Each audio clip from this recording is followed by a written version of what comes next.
This is the Jeff Mayweather Show on the Mayweather Boxing Channel. All right, guys, welcome back once again here with the Jeff Mayweather Show. I am joined, let's go around the counterclockwise here. First, the man himself, Amer, Abdallah, jack of all trades, master of all as well. Thank you very much, Jody. Boxing champion, boxing manager, dad of the year, husband of the year, everything basically. And he got kicked in the face. Oh, yeah, and you kicked in the face.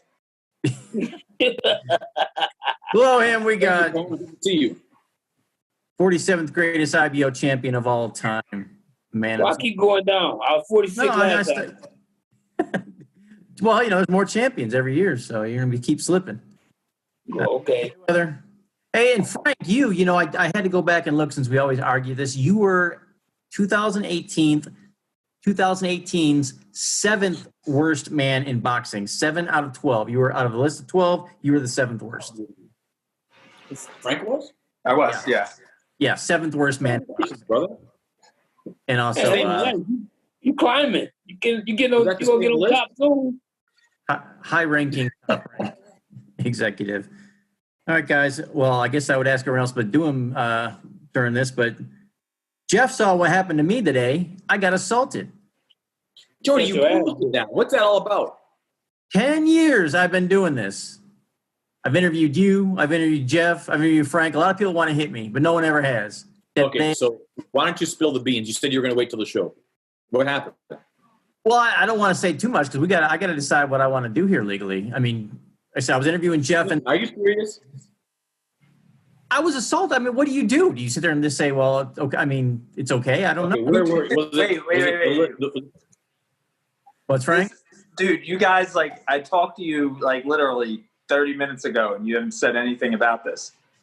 Oh, he called me, and he said, "I'll tell you on the show." And I was like, "What happened? You want me to come down there?" And he was like, "No, I'll tell you on the show." So tell me. I'm interviewing. Okay, so Jeff's kind of doing his hitting pads, with some of these guys, during the quarantine here. So I went down there and filmed, and I was like, "Oh, I want to interview this guy." Well, those wrestling guys. Yeah, so he's a professional basketball.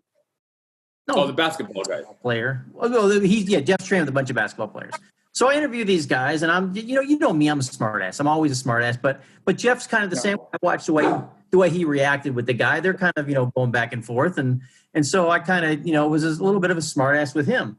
So he apparently didn't like it. And Jeff, thanks for sticking up for me, does that thing. And the guy proceeded to assault me, legitimately assault me. What's assault mean, Jody? Like he harassed you? No, he physically struck me. I don't know what kind of fucking assault too. He raped your ass? You were there? What happened? Why you don't want to say who? Can you tell us? Can you tell me? It would be nice that you could have told me this 30 minutes ago. What happened? He just didn't like the tone. The way I'm with Jeff, I kind of the same thing. I was a smart ass. With Jeff, when I do the counter interviews, I'll kind of oh, Floyd's terrible, that kind of thing. I kind of took the same tone with him, and he didn't how wrestlers are some of them are very protective of their sport, but they're not anymore, for the most part. So I thought it was funny. He obviously didn't. And he's like, I'll probably put up the video tomorrow because I'm going to talk to the lawyer, but he struck me. And there's a little more to it, but he physically assaulted me. Okay. Can you send me the video link? Yeah, I'll send it to you. And just don't put it out or anything. So a wrestler, like an MMA fighter wrestler, or WWE pro wrestler? No, like a pro wrestler guy. Yeah, I'll say that. I guess that's all I can say. But the entertainment wrestling? What's that? Dude, that's awesome. Stone Cold Steve. Well, it was awesome for you, I'm sure. Jeff liked it quite a bit. We should hit Jeff. You were there? Jeff, you were there? Awesome. Yeah, I was interviewing them together. Oh, yeah. I loved it. Are you serious? I legitimately get attacked, and he's over there. I love it. Did you tell him? Hey, Amer. Yeah. Everybody knows how many people want to kill this man. I don't know about kill. because a lot of these people might take that literally. I mean, when Trump said, talks about, I ain't gonna say kill. I'm not gonna say kill, but yeah, people come here. People message me on Instagram or on Facebook and say, "You want me to do something to that guy?" Like, wow, listen. All joking aside, though, we do that, but you cross a line. Jody, text me the link. All right, but you cross the line when you actually literally do that. Frank, I want to start with you though. We're talking about this quarantine stuff. Everyone's talking empty arenas, full arenas. When they getting back? Are they going to fight in the States? Where are they going to fight? So what? Working with Top Rank, as far as what you're allowed to tell us and what you know, what's going on with you guys? It's whatever you're reading. Like as far as said something. I read. This is how I found out. I read something about I think Amer had mentioned June 9th. Going to do an empty arena show, start doing that, and then a bunch of these shows. And I mean, literally, like a couple days after that, I didn't really inquire about it because, obviously when Amer says something, he really does give away things he probably shouldn't give away right at that moment, but he did. A couple days later, we're informed that pending commission approval and getting a site, June 9th is looking like, as you can read out there, it said Shakur Stevenson is most likely headlining. I think a couple more kinks and stuff have to be, a couple loose screws need to get tightened up, and we should know next week, like for sure. But yeah, no, there's going to be some shows. The way everything looks right now, there's going to be some shows. I don't even want to I'm not trying to put on a show here, but Amer and I, we spoke on certain business that we're not going to speak here.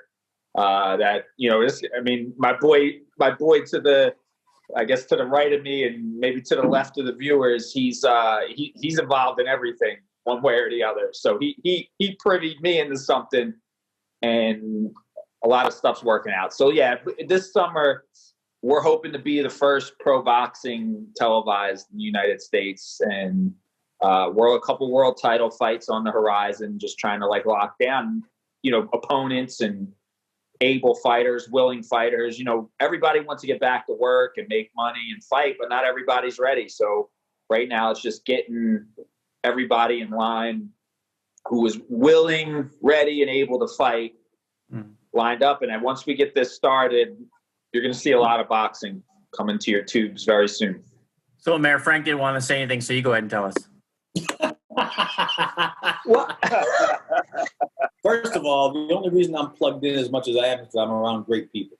That's the most. And Frank's one of those guys, and Jody, you're one of those guys, and Jeff's one of those guys. So I thank you guys, and I attribute a lot of what's happening to you guys. But no, Top Rank is taking the initiative, and they're moving forward. You're looking at 3 or 4 shows a week. ESPN's getting behind it, and they really want to push this thing. And Top Rank is the front runner. I don't see any other big promoter coming forward. I mean, Showtime openly said we're not going to be the first here. We're going to kind of see how this thing plays out, and then make a decision from there. So, but Shakur Stevenson, I mean, that's a pretty decent name to fight in an empty arena. We've got a couple of guys that we're looking to move, and the big thing with them, there's some big fights that need to be made, and the big problem, and I'm not sure if you guys heard me say this, but this is a business disguised as a sport. Hey, Amer, let me ask you that, because you work with on the manager side of a few boxers. How does that work out monetarily? I know, for bigger people, most of the money comes from pay-per-view, but a lot of these guys, it comes from live gates. If they're fighting an empty, that's what I was just about to say. Sucking it up, or what? Well, that's what I was about to say. Is as a business, a third or a quarter of your revenue comes from the gate from tickets. And when you look at big mega fights like Floyd, Conor, even Anthony Joshua fights, you're talking about millions and millions of dollars being generated at the gate. So when you don't have that, now you've got to compensate somewhere else. So the compensation will come from either the network putting up more money or the fighters understanding that is a part of the game at this stage. And that's why I don't think you're going to see a lot of big names fighting until fans start occupying the arena. But Shakur Stevenson's a decent name. Yeah. But that's why I was world surprised the world UFC put on a champion. good card. With the arenas. I think that someone's going to have to bite the bullet somewhere, or it's going to have to be evenly spread. And I think Bob Arum mentioned it, was even pay-per-view pricing might have to be discounted. Everything across the board, somebody has to take a beat, not a beating, but somebody has to understand that there's going to be a lesser fee somewhere along the board. Hmm. But imagine, look, the UFC. They launched this thing again. And I commend what they did. They don't rely on anybody. They've got their own network. They've got their own promoter, their own manager, their own sanctioning, their own everything. So everything they do has to be in-house. The boxing is too disenfranchised to do that. So I think UFC was smart because 249 was a huge card, but they were basically the first ones back. So what they might have for revenue with their gate, it was a fun show too. I really enjoyed the first pay-per-view. Yeah. And I think we're thirsting. That probably wouldn't usually watch it is now watching it because the only sport's on TV. What do you think about the ring announcers, Bruce Buffer and stuff, empty arena, acting like it? You guys like that? What's that, Jeff? I said he'd be screaming. Yeah, exactly. I don't know about you guys. I love watching the crowd reactions, like to knockouts and stuff. I love that stuff. Sometimes you rewind the knockouts just to see how the people in the rows and everybody jumps out of their seats. That's an element of it. That's a part of it. So I don't know. But on the other hand, it's kind of cool. Amer, I like watching you in the crowd because you're usually somewhere in the front row or in the. He's like, "Where's the camera going to be? All right, put me in the seat right opposite the camera." TV side, first 3 rows. But what we lose in the crowd reaction is kind of cool, though, that you hear the coaches, and then you had some of the fighters, like Greg Hardy was one of them, and Barza saying, "Oh, I could hear Daniel Cormier in the corner, are doing the commentary, and I could hear what he was saying I needed to do, and I did it, and and I won the fight." So that's kind of interesting. Afterwards, you hear what the fighters actually say to each other. That part of it is cool, right? Yeah. Did Hardy win? Yeah, Greg Hardy won. Yeah. Was aesthetically pleasing fight, but he got the job done. Cool. All right. Me personally, Jeff, what's up, man? not too much, man, but myself personally, yeah, I got my own personal opinion. In the house, yeah. So basically, myself, I think it's very hard to actually perform without an audience because that's who you perform it for. Yeah, you think you'd had a hard time as a fighter? I would think so. I mean, not saying that I wouldn't be motivated to win or just to fight, but it's like sparring. It's more like sparring than actual, without an audience, it's hard to gauge what's going on. Yeah. Well, you know what? The one thing that I know we're going to do, obviously we're not going to have Tyson Fury fight in an empty arena. Terrence Crawford had stated he's not, they're going to have to pay him a lot more money to fight in an empty arena. Guys like that, like in today's day and age, who thrive off of the crowd reaction, obviously, speaking of Tyson Fury, it's not just the fight. Now you look forward to what he's going to walk out to, what kind of entrance he's going to have. After the fight, how he plays to the crowd, he sings, and how everybody reacts. Now, obviously, him walking into no reaction whatsoever, that's whatever he gets paid, $20, $30 million a fight. You're not getting your money's worth there. He's not giving his money's worth or whatever. But in this case, guys like Shakur Stevenson, who has been ready, he was ready to fight. He had his fight canceled in February or March. He had his fight canceled in March, 2 days before the fight. So he was ready to go. And someone like Shakur Stevenson, who is a world champion currently, a young world champion, you may have seen some of his antics outside of the ring and a lot of people criticize him, but he is one dedicated athlete. There's a lot of young athletes that are in the gym working. This kid is completely dedicated to his craft, especially when he has a fight coming up, and he is striving to be the best fighter in the world. And if he keeps his dedication go in the way he is now, he's on his way to becoming that. So I think for the first fight, if June 9th comes off, I mean, it's not 100% when it's announced, then it's 100%. But looking like Shakur Stevenson, not defending his world title. He's going to fight a weight above where he's a world champion. He's going to fight 130 pounds. This is what's been said. He's going to test those waters and move back down, possibly fight. You aim your camera down a little bit there, Frank? Yeah, sure. Down. The goods there. Oh, yeah, you want to see? I thought you were showing the goods. So I was scratching my chest. So I mean, that's something. I mean, look, we're not getting pay-per-view fights. We're not getting Crawford Spence. We're not getting Fury Joshua. We're not getting Caleb Plant, David Benavidez next. But we're getting future-type fighters. And, guys, listen, there's going to be a lot of guys that are going to be fighting in an empty arena that are used to fighting in an empty arena. But they'll get extra exposure because more eyeballs will probably be on them than normally. Exactly. But think about it like this. Jeff, you've trained fighters. Amer, you've managed fighters that fought, opening fight 3:00 in the afternoon, and there's not a soul in the crowd. And I don't think what's the difference. So if you get those type of fighters, 4, 6, 8 round fighters in an empty arena, it doesn't make a difference. Yeah. Let's shift gears here a little bit. A big card. Oh, Jeff, I got one for you. So we've seen all this footage of Floyd training people. I've interviewed you about that, whether he'll be a full-time trainer or not. But the one thing I thought was interesting, and I'd like to get your take on it. So now we have this Tank Davis pissed off that Floyd was working with Devin. Makes sense, I guess, because Tank is a Mayweather Promotions guy, and he'll be fighting Devin Haney at some point. So what do you think about Floyd working with Devin?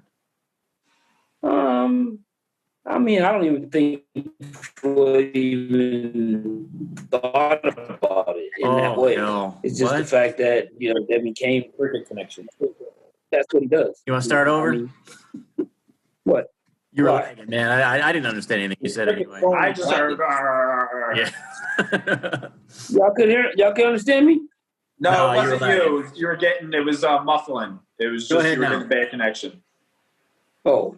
No, what I said is that I just think that Floyd didn't even give it any thought about the fact that, that Tank is his fighter, whatever. I think that when Devin came in and he was in the mood of just training people, and anyone that Floyd gives, any type of, advice to, they're going to take it. And I think that's just what happened. And now I didn't really know about it before. Somebody said something about it earlier today about the fact that Tank was so mad and that he was pissed off, and but I mean, but that is your fighter, and that's understandable. He should be mad. Mary, I don't learn my lesson today, obviously, so I like to stir the pot, and so you work with Badu. What if we saw a video of Floyd working with Jean Pascal? Well, I think Badu is pretty comfortable with the relationship him and Floyd have. So I'm not sure he I guess there is that emotional factor. I can't speak on that. If my promoter was working with my opponent or somebody in the top 3 in my weight class, I can see how that can be an emotional conflict. But Floyd takes care of Tank. He takes care of his guys. If anything, he'd be helping put that fight together, and I don't think there's anything wrong with that. I guess another thing is Tank doesn't live here. Devin does. Well, I mean, and I even saw Tank saying, I was going to come to Las Vegas to hold camp, but I'm not anymore, which is fine. But if Floyd was so interested in Devin, why wouldn't he sign him? He's just working with him. And here's what a lot of people don't know, and Jeff knows this. Floyd's known Devin since he was, a child. Jeff even, was training Devin from the early days when the kid, 8, 9 years old in the gym. He's been around Floyd his whole life. So just because he's signed with a different promoter, he's still his friend. He's still his boy. They have a good relationship, and I know Floyd's used him for sparring in the past also. So there is that factor also. I mean, you can't just totally cut that off because it's all politics. It's all business. I mean, sometimes those things when they intertwine, it's dangerous. But I don't really see it as too big of a deal. So, Jeff, I had interviewed you about that. For those that didn't see it, what do you think about Floyd training people? You know, we see all these videos. We've seen him with Devin. We've seen him with Rolly. We've seen him with, lots of guys at the gym. Is this something? Is this a, I'm interested in doing this now, but it's going to fade fast? Is he going to be doing it full time? What do you foresee Floyd doing as a trainer? Well, you want me to answer it? Well, I said Jeff, so yeah. Oh, okay. Well, me myself, I can't see a guy that's made the kind of money that Floyd made, training guys, which if he's going to be doing it for 10%, that he gonna, Floyd, I don't see Floyd training no guy to make $5,000 or to make $10,000. I can't see that. I can't see a guy that made $200 million in one night training a guy to make $5,000. I just can't see it. So do you see it more like a Roy Jones situation where he's in and out, works with guys when he's in town, but not like a full time exclusive? I think that's pretty much what it is. I mean, Floyd's always been the type of person that he'll give advice to fighters and things like that. But I think that right now the gym is his sanctuary. I mean, he just lost Floyd, he just lost Roger, and then he just lost the mother of his kids. So right now, I think that all that stuff is still dealing. He's still dealing with it, and I think that this is his way of, just kind of dealing with it. Because, I mean, being in the gym is the only place where he knows where that everything for him is, that's his place of peace. How good of a trainer do you think he'd be if he did it full time, said that's it, that's what I'm doing, and just did it?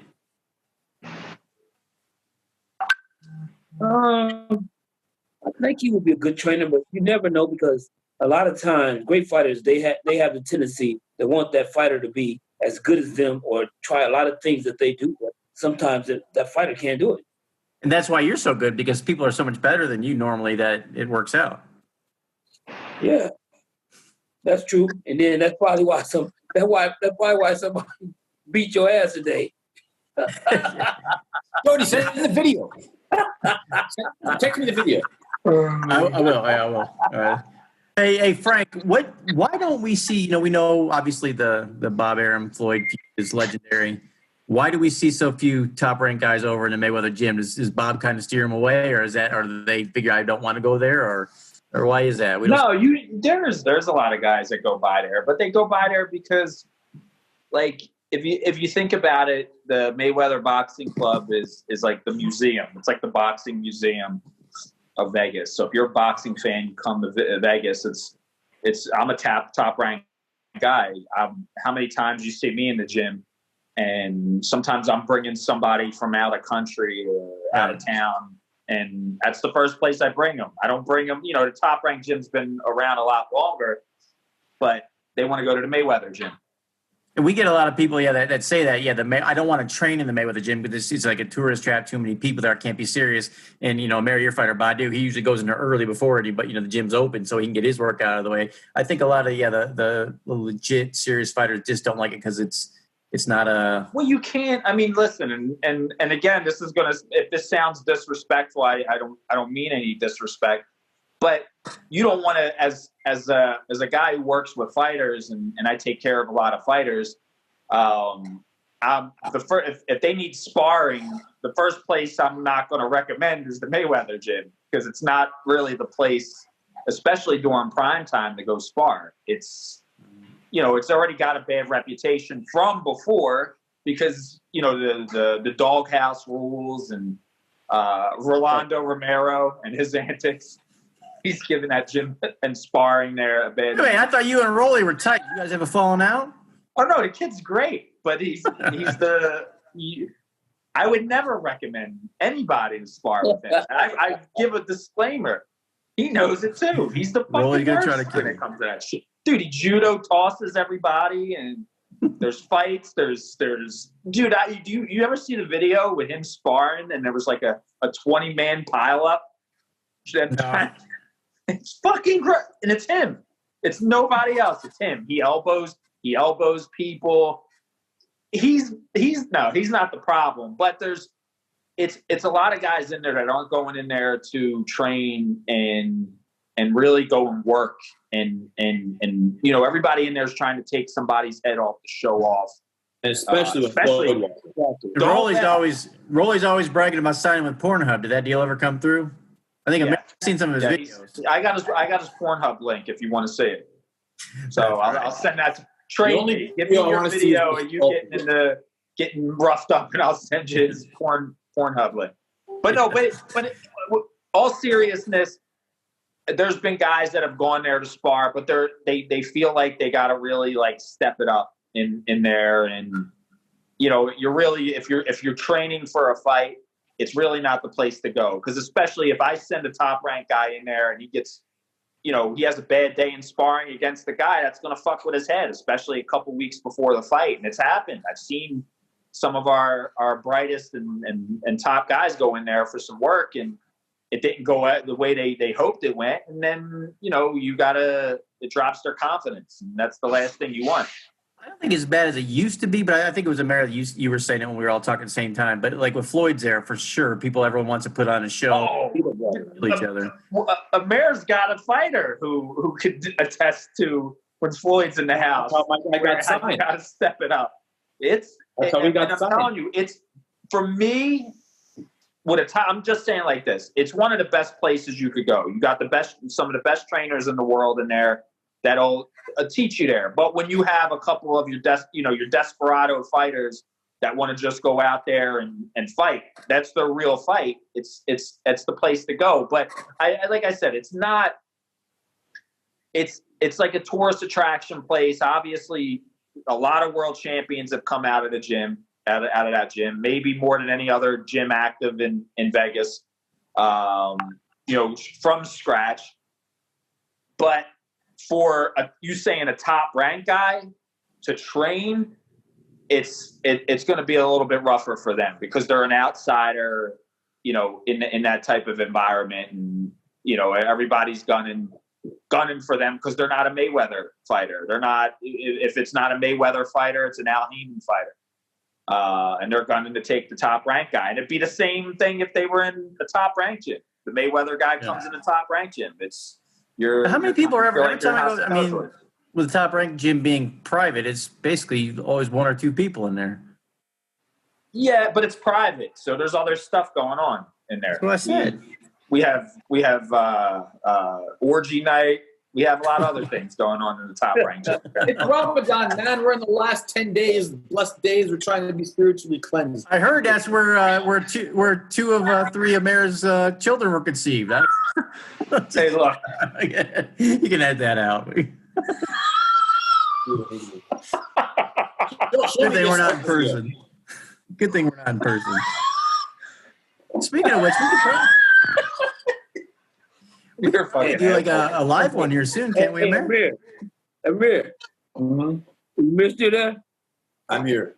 I didn't leave you. Yeah, well, hey, now you see why I got his ass whooped. We have a very interesting relationship. All right, let's talk about one more thing that's a little interesting to me here. I think maybe the quarantines made everybody a little crazy. So we've got Mike Tyson, Evander Holyfield, James Toney, our good friend Ross Thompson, other people talking about coming back and wanting to fight. What do you guys think about this resurgence of these people older than even Jeff wanting to come back and fight? Well, I think it's a money grab, and there's nothing wrong with that.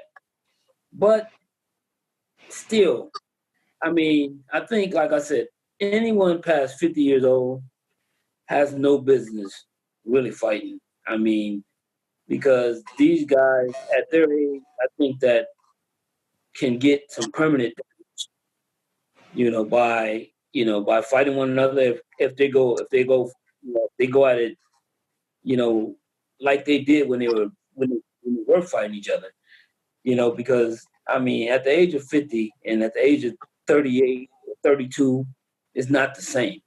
And the results, and the aftermath of it is going to be different.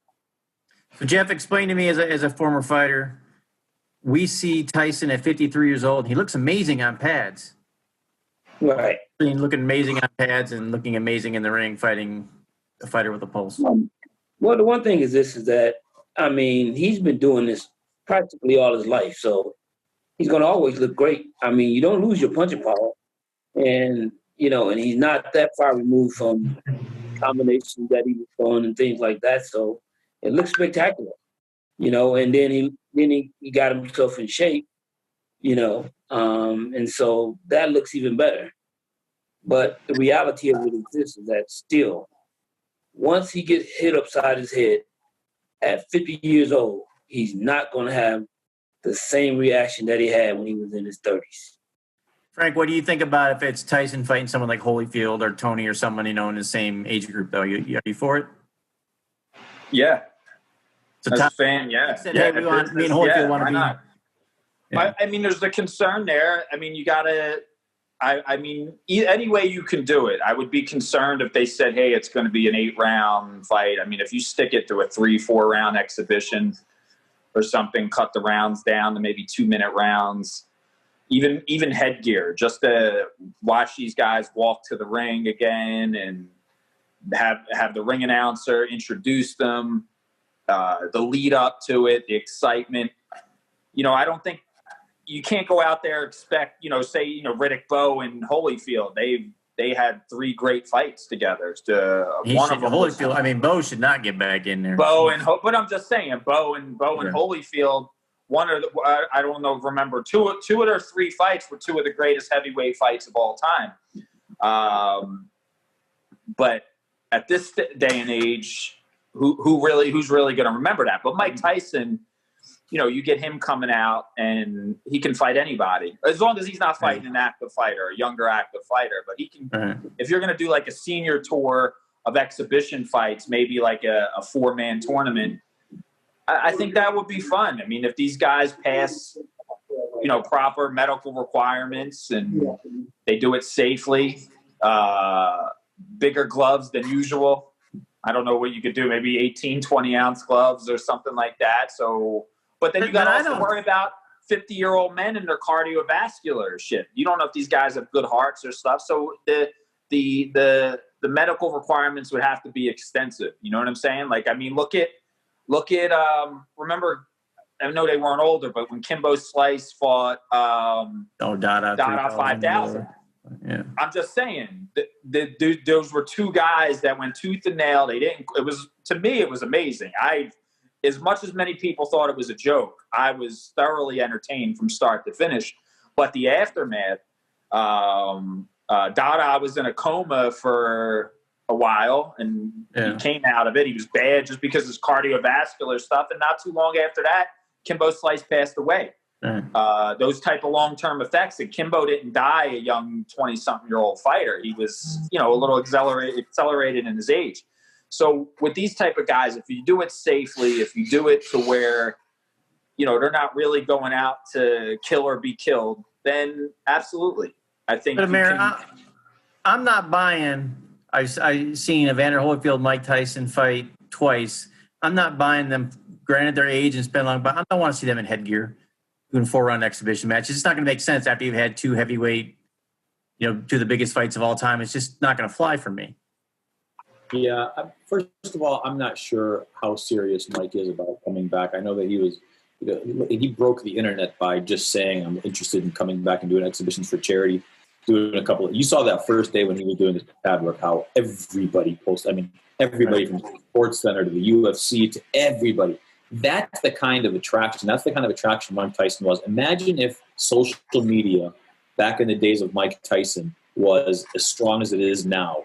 And he was in his prime, just killing these guys left, right, and center, and just everything inside and outside of the ring, how big of an attraction he was. So I think that once that started spiraling and started snowballing, I think that even Mike was surprised of how much attention it got. And that's why he's riding this wave. And like Jeff said, why not? Why just the same thing like the KSI Logan Paul fight? Why not let these guys make money? Isn't that the whole thing? I mean, why are we upset at guys that are trying to work their hustle? What didn't make sense to me though is I saw they wanted Mike turned down an exhibition fight or something for $1 million or whatever it was. To me, if Mike Tyson fought tomorrow, he would be the second or third highest paid boxer in the world. It'd be Floyd, maybe Manny, and then it would be him or Canelo. I can say this, and I've had the honor and the privilege of having personal conversations with Mike. Boxing is more than a sport to him. Business too. Well, even more than that to him. I don't even think he looks at it as a business. Mike is very very primitive when it comes to boxing. It's man versus man, mano to mano. May the best man win. The best fight the best. The business side of it, and that's why he really, throughout his career, he got screwed. We're talking $300-400 million that he had stolen from him because the only thing he wanted to do was be a gladiator. So when you tell Mike Tyson, "Hey, let's go fight a rugby player," to him that's insulting. I don't think there's a dollar amount where he would do it for. It's a lot deeper than that to him. So putting him in with one of those kinds of guys as entertainment, and I'll tell you this without saying too much, is I tried to even have him be a part of the whole KSI Logan thing, and he wanted no part of it. Yeah. He's that kind of hey, that's what his mindset is. What? Hey, I'll do it.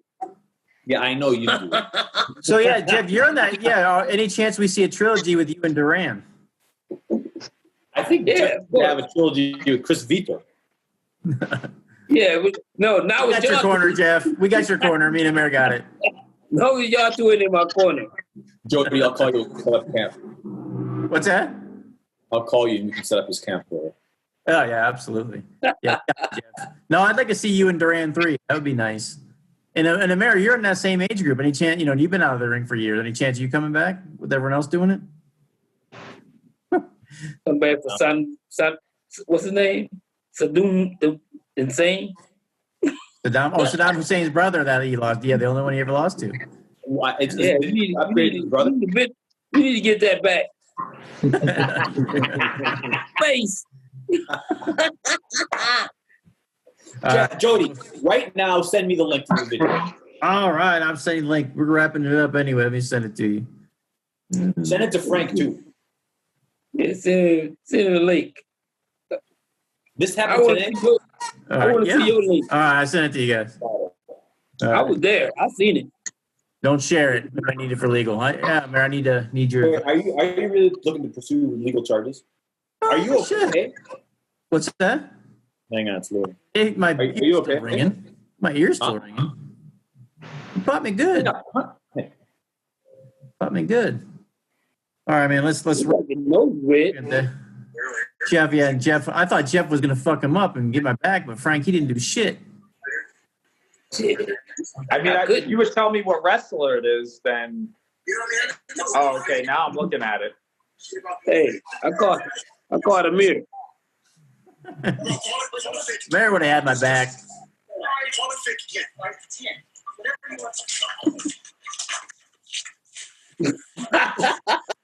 I'm glad you guys all find this so humorous, man. And I mean, I see who it is. I don't want to turn the thing up, but. Jeff, why didn't you do anything?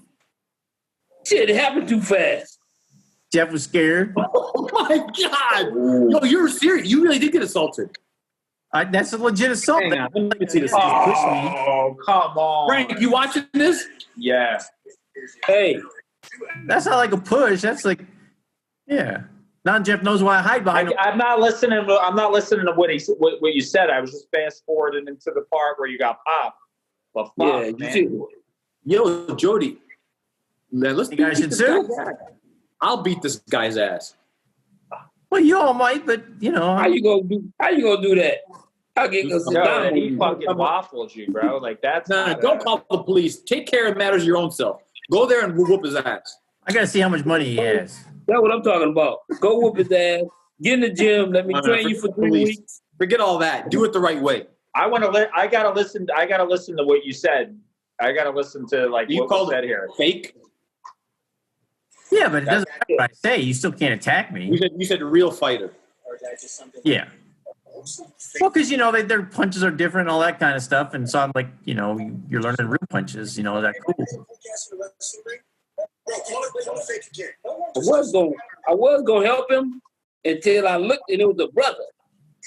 Yeah, Jeff. Yeah, Jeff's not gonna. No, but like, what's the? I mean, obviously, I seen what was the aftermath after you got hit, but what was the aftermath after what happened after you got hit? Well, yeah, well, that's when they, you know, I mean, I went to get out. I mean, obviously, I'm not going to sit there and, you know, I guess I can. Much bigger than film. I was getting ready to kick his ass. I was jumping out. They had to hold me back. No. Yeah, I called an ambulance. What happened to your phone? No, is this real? Is this real? Like, yeah, that's what I'm saying. So the guy the Logan who had the house and then a couple other guys, you know, they were leaving anyway. So they escorted him off the property. And I obviously had to dry off and shit. So, you know, by the time what happened to your phone? It's still drying out. I'm hoping it's not ruined, but we'll see what happens. Are you gonna post this up? Like, are you gonna make this like a video on the channel? Well, that's what I say. I mean, I'm going to talk to, you know, I mean, Amer probably knows better than me. I don't know what I can post, what I can. If I do decide to pursue legally, I would shame his ass. I would put this up. I mean, if you're okay, you know, being. See, it's tough legally too, because if I go and sue him, then our other fighters can say, well, I'm not going to interview this dude. He's going to sue us, you know. So do I just let it go and you say, you know, I mean, I'm not. Like, see how you feel tomorrow. Like, honestly, like a car accident. You know, you walk away from a car accident unharmed, and a couple of days later, you start feeling the effects of it, man. I mean, I mean, like listen, the Top Rank. That shit looked bad, bro. He fucking.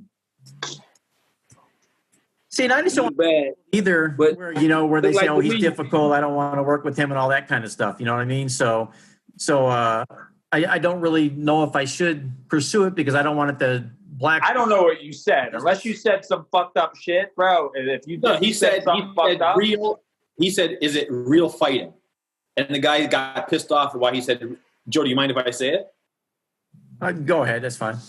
So he said, would you ever consider doing real fighting? And the guy goes, have you ever been in a ring before? What do you think about what's real? And then Jody's, instead of backing off, man, I mean, that's pretty ballsy on your end too. You're like, okay, not pretend. And then he popped off.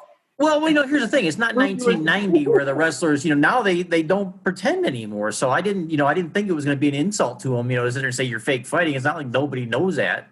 Did you hear the sound of it? No, I didn't hear the sound of it. I felt it. I did it with the sound down. Jeff, I didn't why want didn't to you do it. do anything? You could tell Jeff was real awkward when it happened. Well, because I think Jeff thought it was I don't know. Yeah, Jeff brothers. I told you I was going to help him. You were walking away. That sure was. That's my brother. Jody, seriously, you okay though?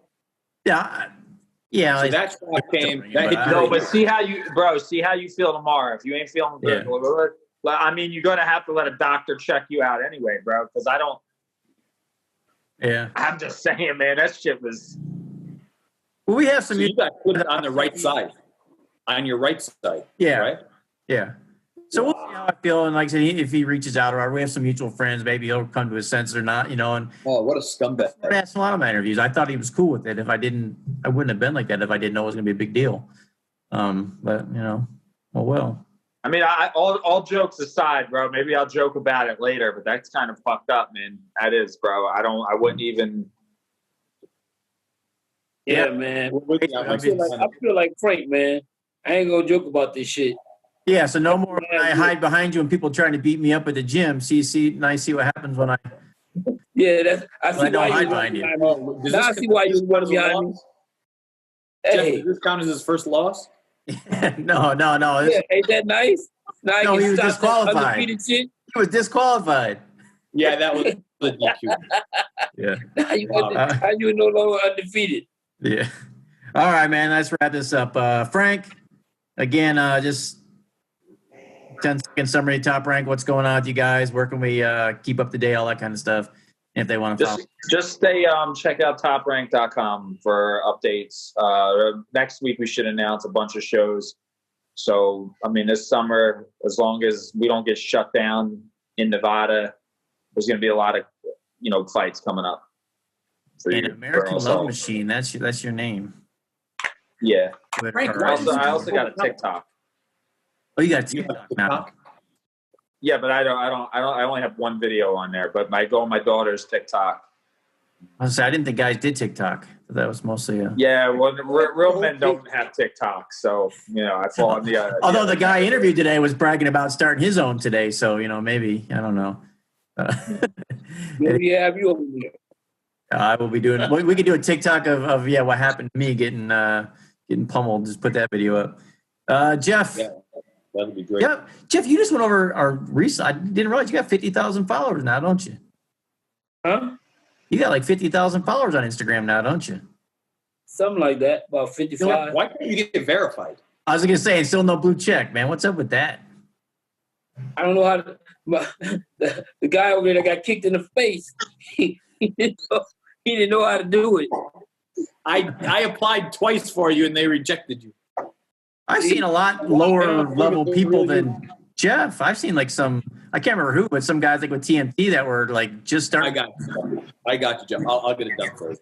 Yeah, man. I want to be verified too. When we gonna be back in the gym, Jeff? Huh? When we gonna be back in the gym doing videos? End of the month? No, we need to get in the gym and get your ass ready for the next one. Yeah. I ain't talking about no goddamn videos. All right, Amer, what you got going on, man? A lot. I'm focusing on some other business things that we're just launching now, and of course, everybody's just waiting in the shadows, waiting for this thing to launch. We've got some exciting things happening in the Middle East. Hopefully, another Badu Jack promotion soon. But things are moving well. I'm glad to be a part of a lot of different moving parts in boxing, and one step at a time. Yeah, real quick, what's this OPS thing, man? We see all these guys doing this. OSP, one source provider. Yeah, it's one of the biggest direct sales firms in the country. Direct sales and marketing. We've got about 14 offices now across 8-9 states, and we're slowly expanding step by step. So I'm working with them very closely and putting a lot of time and dedication there, and one step at a time. But this thing is going to be huge. We also started there's a full clinical lab that we started, OSP Health. So we're doing a lot of COVID-19 tests also, and it's great. How come everybody's got their last name on there but me? What's up with that? Because when you signed up, you didn't put it on there. Even Jeff's got his full name on there. My name ain't on there, fool. Yeah. It is Jeff Mayweather. So all right, Jeff Mayweather. I think we're gonna bring a big guest in next week. I think we got one or two to choose from. We'll do it. Also, we can probably get back in the studio to do a live one, huh? I mean, I think I don't know, man. You got the crap slapped out of you today. You might have contracted corona by assault. He slapped it out of me. No, but we'll do. I said we'll do one more of these next week for sure, and then we'll see about getting back in the studio so we could do a live show. But yeah. Wishing all of our Muslim brothers and sisters Eid Mubarak. Jeff, Eid Mubarak to you and the Ramadan. Eid Mubarak. Thank you. Yeah. So now, after Ramadan's over, I can start answering Jody for his promiscuous comments. But until speaking then, of which, Frank, when's the next Top Rank party? I'm organizing that right now. They're sanitizing the gym from the last party. Vile. We'll keep you posted. Well, I'll give you the info. What are you drinking? Huh? What are you drinking? Iced tea? Water with that root beer mix in it. Yeah. Yeah, that's it. Cohen, I thought you had that under control. What? That's got no sugar in that in the A&W stuff. Okay. So No, I told you. I'm taking. Matter of fact, Otis is here getting ready to give my shots. Otis! Wait, Jeff, let us go see inside your refrigerator. That's what I want to know. I'm sure it's all diabetic friendly too. I got good stuff in there. Yeah. I got diabetic Ketos and. I do got. All right, guys. All right. Anything else? We all good? Yeah, okay, Frank. I see you, Frank the Tank. Oh wait, Dewey Cooper's calling me. All right, let me get out of here. Dewey. Yeah. Post the video. All right, guys. We'll talk to you later. All right.